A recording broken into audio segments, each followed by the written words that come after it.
Welcome to our class NEET Biology, and today we are going to discuss human reproduction spermatogenesis. Now, the initiation of formation of gametes is called as gametogenesis. This gametogenesis occurs in the reproductive organs, either it may be testes or in the ovary. Okay, in the testes, this gametogenesis initiate the production of sperms, whereas in the female ovary, the ova is the gamete which is being produced. In male, the production of sperms is called as spermatogenesis, and this begins at puberty. But in the female, the oogenesis, that is the formation of female gamete, initiation occurs at the embryonic stage or in the fetal ovary itself. But the cell cycle is being arrested at prophase 1 of meiotic division 1. And now coming to the first gametogenesis, that is spermatogenesis, formation of male gamete sperm.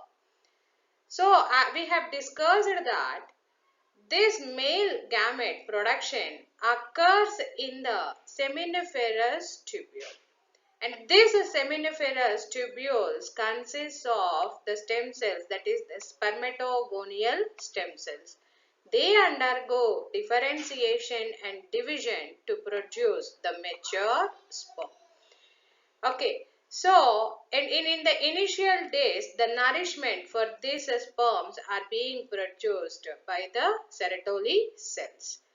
And this spermatogenesis takes place in two stages. They are called as spermatogenesis as well as spermiogenesis.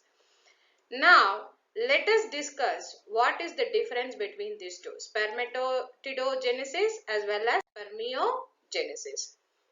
Now, spermatogenesis is the process of formation of spermatids.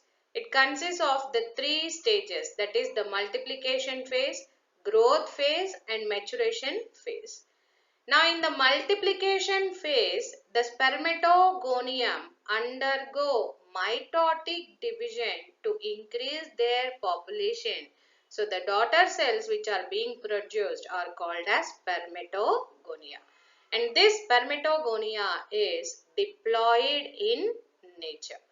This diploid spermatogonia undergo development, that is cell growth, to produce primary spermatocyte.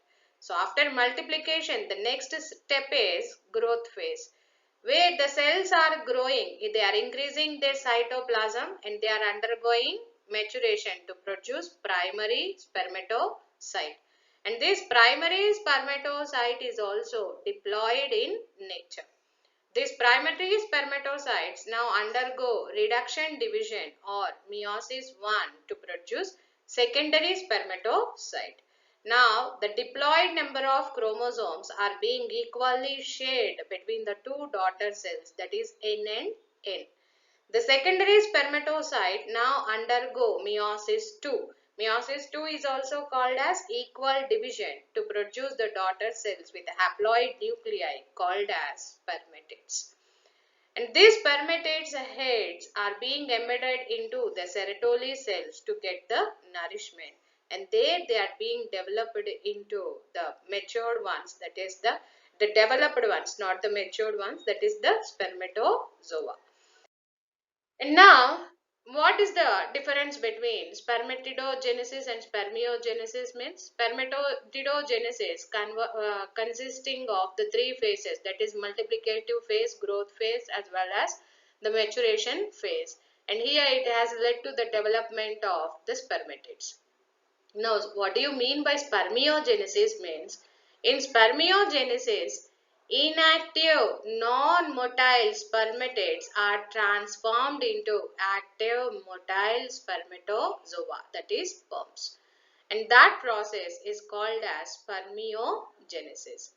After spermiogenesis, the sperm's head are being embedded into the Sertoli cells and they are released from the seminiferous tubule, and that process is called as spermiation. These definitions are very important.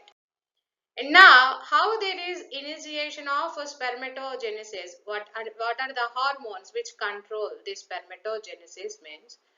By onset of puberty in the male child, the hypothalamic hormone, gonadotropin releasing hormone, is being produced. And this stimulates the anterior pituitary gland to produce the two gonadotropins, that is luteinizing hormone and follicle stimulating hormone. Luteinizing hormones stimulate the Leydig cells to produce the hormone androgens. Follicle stimulating hormones produce or stimulate the Sertoli cells to produce the secretion factors, and which help in the process of spermiogenesis. Okay, androgens stimulate the spermatogenesis, or they produce the hormone testosterone.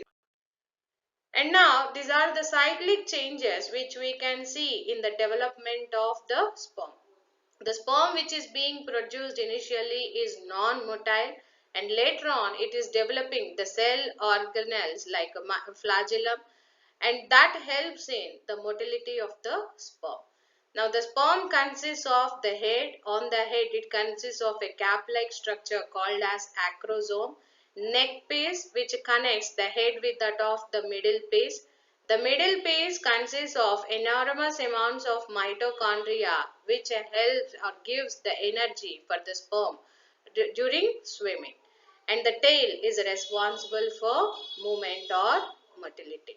For each ejaculation, approximately 200 to 300 million sperms are being released.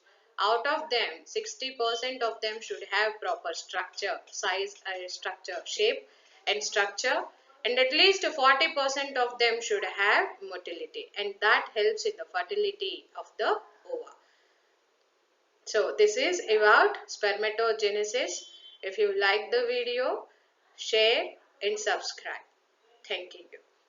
This is Pravalika signing off.